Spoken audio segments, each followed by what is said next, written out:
Bem, agora nós vamos falar um pouco sobre transferência de calor. A transferência de calor acontece quando a gente tem corpos a distintas temperaturas.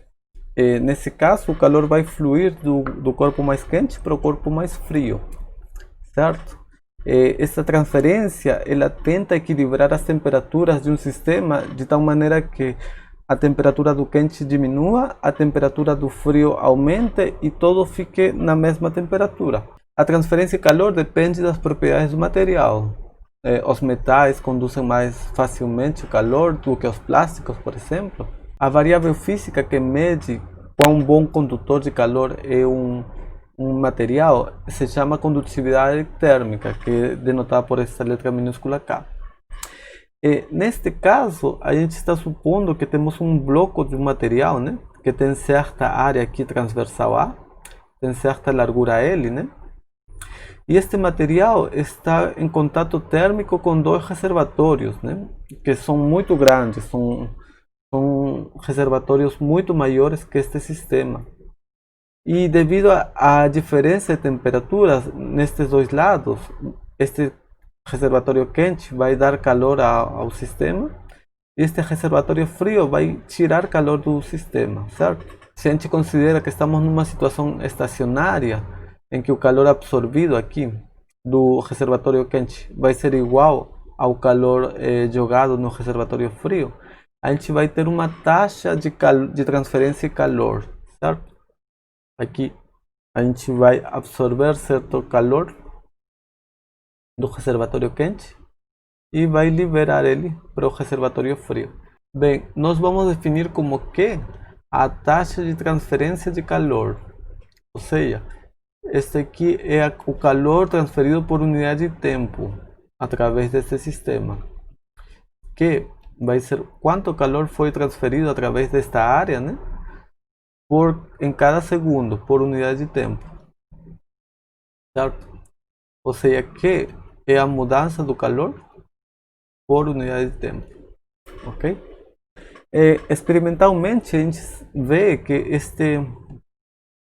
esta taxa de transferência de calor vai ser proporcional à diferença de temperaturas. Quando temos uma grande diferença, um grande gradiente de temperaturas entre estes dois reservatórios, vai existir um grande fluxo de calor aqui, certo?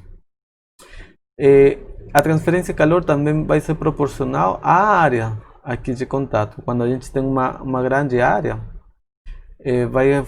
isso vai ser melhor para transferir calor de uma região para outra. E a taxa vai ser inversamente proporcional ao comprimento aqui, L. A maior comprimento, menor transferência de calor. A gente pode escrever então que essa taxa vai ser igual a área vezes a diferença de temperaturas dividido pela distância vezes uma constante. Essa constante é chamada de condutividade térmica do material, certo? Essa constante K é a constante que caracteriza quão bom condutor um material é. Bem, agora nós vamos resolver este exercício da lista relacionado à transferência de calor. Aqui se diz que a gente tem um lago de água a 0 graus e é coberto por uma camada de gelo. Esta aqui é a camada de gelo de 4 centímetros de espessura. Esta aqui é 4 centímetros, ok? E a temperatura do ar diz que é constante de menos 10 graus. Aqui está a água líquida a 0 graus. Esta aqui é a camada de gelo, ok? E se pede saber qual que é o intervalo de tempo necessário para que esta espessura de 4 centímetros vire 8 centímetros. Okay? Quanto tempo a gente tem que aguardar? Se este aqui é o tempo zero, quanto que é o tempo que a gente tem que aguardar para que esta distância, esta espessura do gelo seja 8 centímetros? E como sugestão se diz que a gente utilize a equação que a gente acabou de ver da taxa de transferência de calor, certo? A gente tem estes dois reservatórios, né? O ar e a água aqui embaixo, e aqui a gente tem o gelo. O gelo vai ser o nosso material que a gente vai analisar. Ele tem certa condutividade térmica cá. E aqui a gente vai ver então que vai existir uma transferência de calor do corpo mais quente para o corpo mais frio. O mais frio é menos 10, o mais quente é 0, então vai existir uma transferência de calor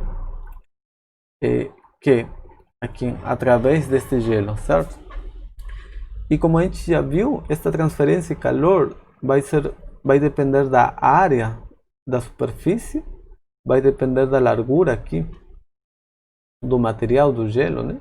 Essa largura vai ser variável, tanto que o problema nos diz coloque como x aqui, certo? Então a gente viu que a transferência de calor vai ser proporcional à área, inversamente proporcional a esta distância, esta largura x, ou seja, a taxa de transferência de calor, o calor transferido por unidade de tempo, né? Vai ser K vezes a área do lago, né? Da superfície do lago, vezes a diferença de temperaturas de 0 e 10 e dividido por x, pela largura do material, né? Certo? E se pede, então, com esta fórmula, encontrar o tempo que a gente tem que aguardar para que esses 4 centímetros de gelo virem 8. O que acontece é que a gente está retirando o calor da água líquida aqui, que está a 0 graus. Quando a água está a 0 graus e a gente tira o calor dela, resfria ela, a gente não diminui a temperatura da água líquida, né? A gente faz com que essa água congele e vire gelo, certo? Então, quando a gente tira certa quantidade de calor da água, a gente vai congelar aqui uma certa quantidade de água. Então, esta aqui vai ser a água congelada que a gente está tendo, certo?